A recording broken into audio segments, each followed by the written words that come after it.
everybody, welcome back to the Chaotic Little Book Corner. My name's Acacia. Today is my nonfiction recommendations for November, for Nonfiction November. I think I said that and then I doubly said that, so that was my fault.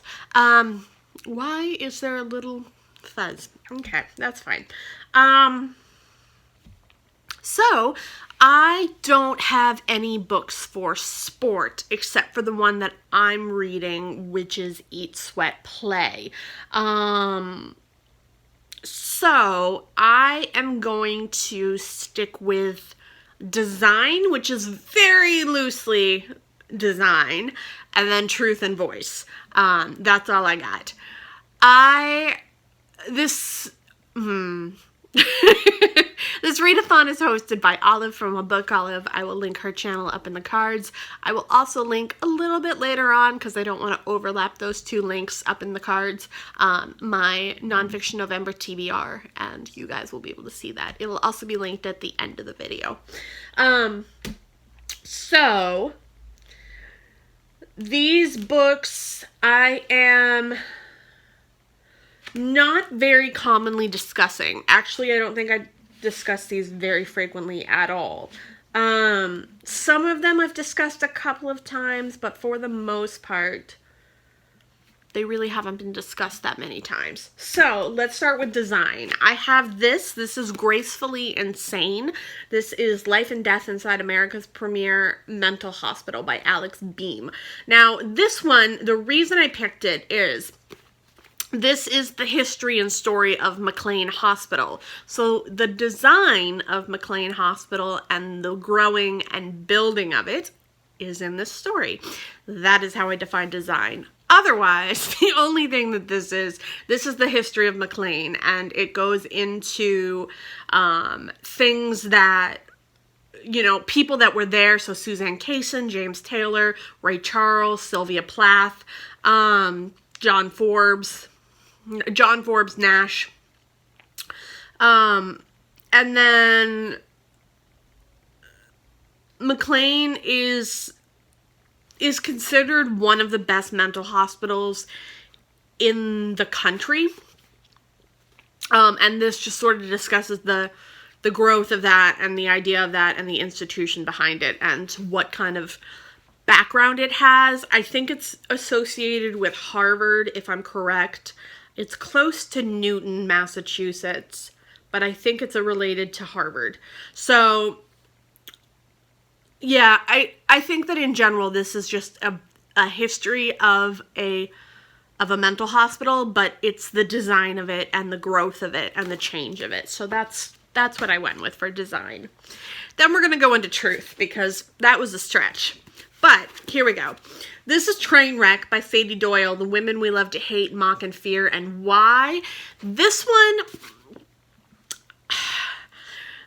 is really interesting. So this talks about women and why we love to kind of drag them down when they're successful and kind of rip them apart. So women like Hillary Clinton, Britney Spears, Kim Kardashian, and we try and make them as repulsive as possible and hate them, and people kind of join in on this hating party of people who, one, might be doing this as a man and not get a second glance, and two, are just very strong women who have a very good either business ethic or political intelligence, and we basically just shit on them. So, why do we do that? What is the interest and what is the point? So this is what this is about. Then we have this. This is You Play the Girl on Playboy Bunnies, Stepford Wives, Trainwrecks, and Other Mixed Messages by Karina Chocano. This is essays. So this one dives into similar concepts of the last one, but it's kind of talking about Playboy bunnies and what they represent and how they function, Stepford Wives and what they represent and how they function, and then it talks about, you know, other women and how they look at the world and what they see and how they behave, and mixed messages that women are given about sexuality and, you know, inclusivity and voice and how that works. So I really like this book and I would recommend it.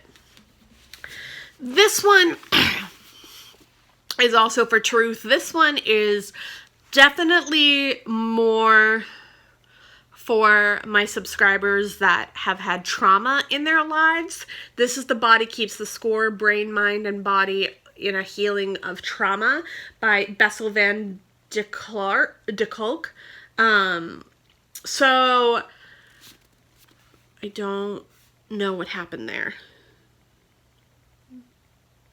Why does it look my book got burned? Look at that. My book got burned. I don't know why. That's really sad. So this goes into trauma and what it does to the body and the mind and the soul and how it can be held in the body and actually affect us mentally and physically. So I learned a lot from this book and I felt a lot better because it actually dived into the brain chemistry and how it works with trauma in it.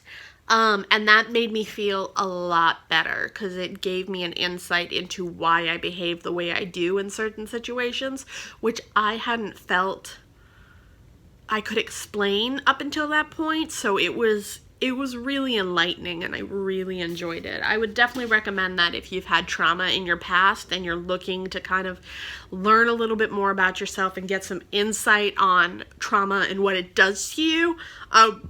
And I think everyone has had some form of trauma, whether it be your best friend moving away at the age of 7 or a fire or, you know, a sexual assault or being a vet.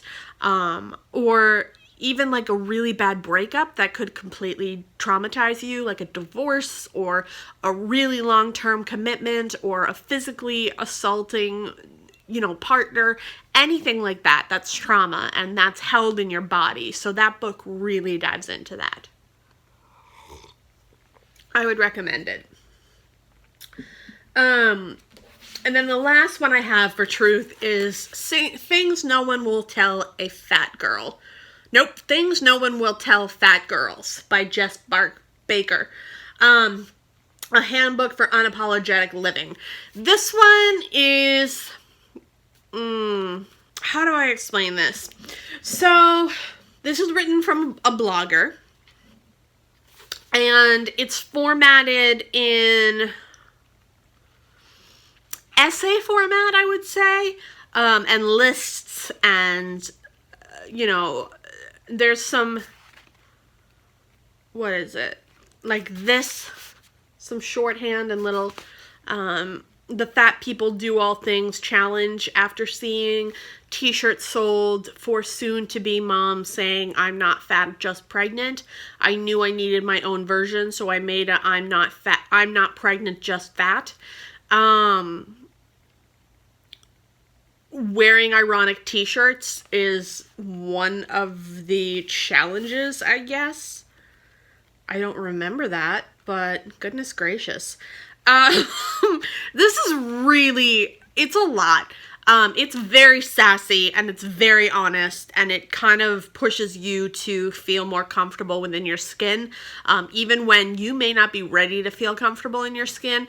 I read this at a time when I really wasn't in a headspace to be able to accept body positivity and to accept my own fatness as a potential acceptable thing.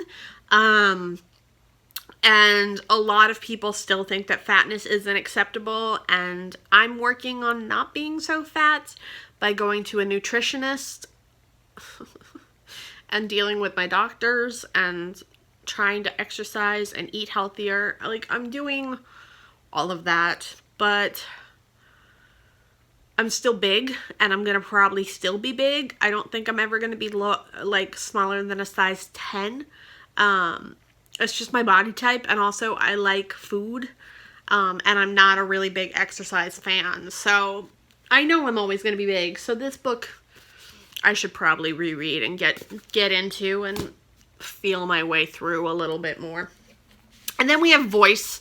This is We Are Never Meeting in Real Life, essays by Samantha Irby. This is hilarious. I love this book. This is excellent. So she also has another essay collection called Meaty, and I love that one. That one has a hedgehog in it. This one has a wet kitten. A very angry, wet kitten. And this talks about being a woman, mental health, sexual encounters,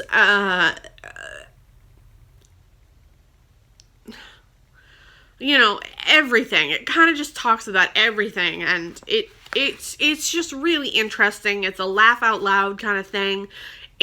It's really honest, it's raw, it's very insightful, and it's smart. It's super smart. And it was also interesting to read from the perspective of a woman of color, and get a little more insight into her opinions on a few things. I don't think it's an overall every woman of color thinks this way kind of thing, but for her, it was interesting to get that opinion. So there's that. And then this one, I haven't brought up in a while. I did a review of it. I will link it up in the cards. This is Holly Madison Down the Rabbit Hole, Curious Adventures and Cautionary Tales of a Former Playboy Bunny. Now, this one is probably kind of controversial. A lot of people probably don't want to hear about this because it's probably kind of twee and shallow and all of those things, but it's actually quite interesting. When you open the book, it starts off with her discussing her interest in suicide while living as a Playboy bunny, and what that did to her and how it affected her self-esteem, her body image, her self-worth, everything. It was really interesting, and the abuse that she suffered at the hands of Hugh Hefner was insane, and it talked a lot about sexual assault and casual rape and things of that nature. It was just really interesting. I really recommend it, and I think you guys should read it. It has feminist undertones to it, even though it may not feel like it does. It does. So it's just an option. It's a good book. I liked it, and it's an easy read. It is, but like there's a point to it, and it's worth reading. So that is everything. Yeah, I make videos every Tuesday and Thursday, and I post blogs every Wednesday and Friday. I will link my blog down in the description. Thank you so much for watching. If you liked this video, give it a thumbs up. If you loved it, click that subscribe button down below. I want to say thank you to my Patreons. You guys are wonderful. If you want to interact with me on Patreon and sign up, there will be a link down in the description bar. I will be starting a book club that anyone can join with even $1 interaction, so that'll be good. We will be voting on our first book in January, and I want to say thank you to my subscribers. I love you all greatly. I'm so happy to have all my new ones. Welcome, welcome, welcome. I will see you in the comments, and I'll talk to you in the next video. Bye.